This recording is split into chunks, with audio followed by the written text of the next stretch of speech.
I would like to start by thanking Erica, who had to leave, but her amazing rendition of the national anthem just brings tears to my eyes, seriously.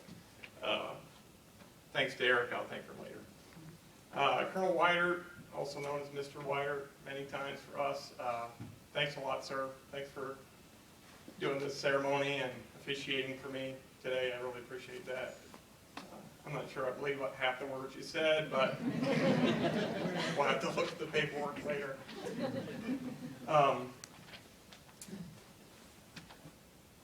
Christina, my wife, lovely wife, who, if you could actually come forward, that'd be nice.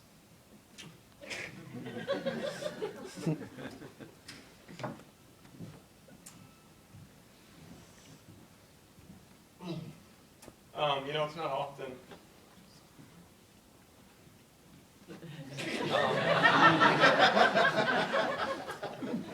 You know, it's things like this, as you just saw an example. You know, for 18 years, she stood by my side. Excuse me. You know, as a young senior airman, challenges, you know, you face challenges. And, sorry, I just want to thank you. It's a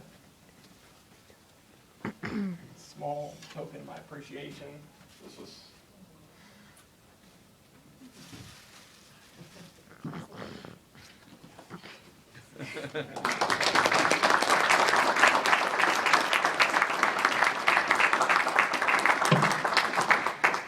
sorry about that. It was supposed to be a presentation, but apparently they couldn't do it that way, so I guess I had to put it in a vase. Thank you. My boys, you know, last year you guys kind of rose up, you know, a lot of challenges, father being gone for a year.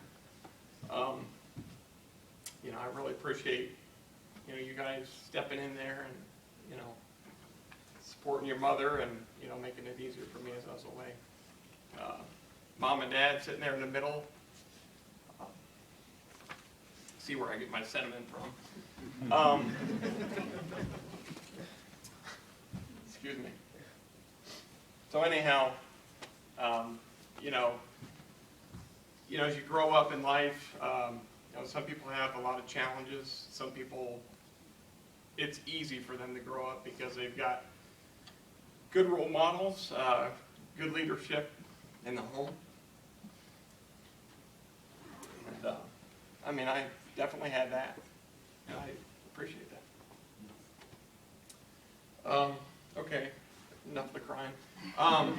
You know, lots of friends from many years, dating back as many as 20 years in this room, co-workers, church members, friends, family, past, present, and hopefully future. Thanks for coming out today. I really appreciate it. You know, all of you that know me recognize that from time again, I like to tell the story.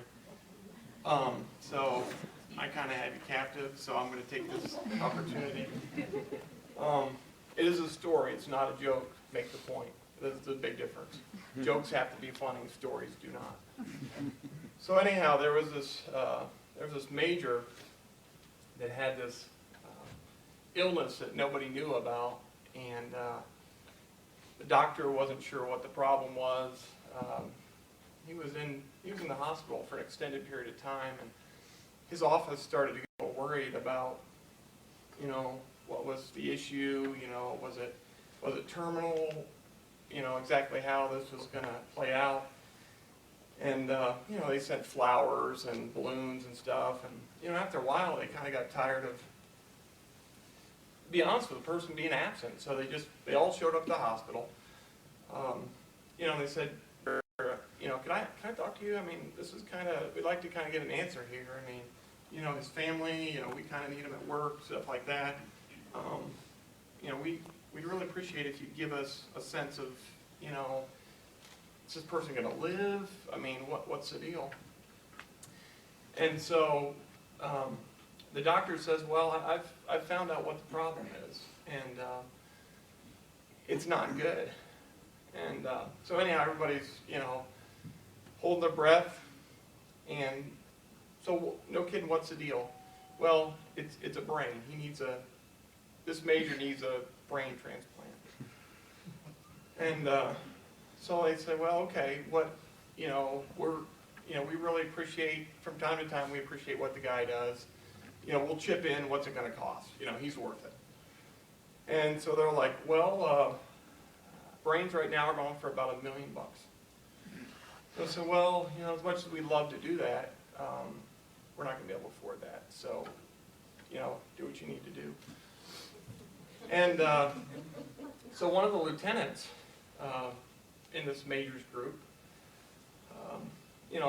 being young and full of energy, not afraid of the doctor, says, well, Doc, $1 million seems like a lot for a brain. What would like a lieutenant or somebody else's brain go for? And, the doctor pauses, looks at the lieutenant and some of the other folks and says, well, it just depends. I mean, most of them are really hardworking, few $100. And the lieutenant looks, and some of the other folks look and go, are you serious? I mean, because they're furious. Of course they're furious. They're very mad at the doctor and saying, they're insulted and everything. And they said, how can it only be worth $100 or $2? How can my brain only be worth $100 or $2? And the doc says, well, the major's brain is brand new. It's never been used. The lieutenant and everybody else's brain, they use their brains all the time. And so, with that being said, a couple of things I kind of lead me into is just a couple quick points, and those of you that know me mean that'll be relatively short, an hour or two.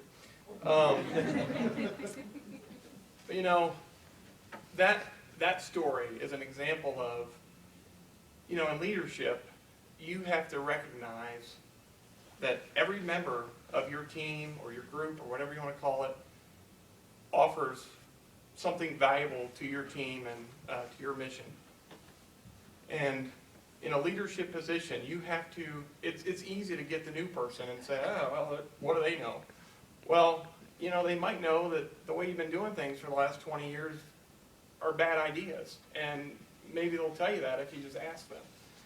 And so that's the first thing I want to say, is just recognize that each member in your team they've got some really valuable inputs, whether they're seasoned, some people say old for that word, experienced, or younger. Recognize their value and their inputs. The second thing I wanted to kind of mention is the respect. Respect your folks, and some of the biggest ways you can do that is you respect them, you reward them, you honor them, you say thanks, stuff like decorations, things like this, the kind words that Colonel Weigert said, even if they're not true. Let your folks know that you appreciate them. And then, finally, Mark chapter 10:43, great book of the Bible here. And I'll paraphrase for those scholars in the audience.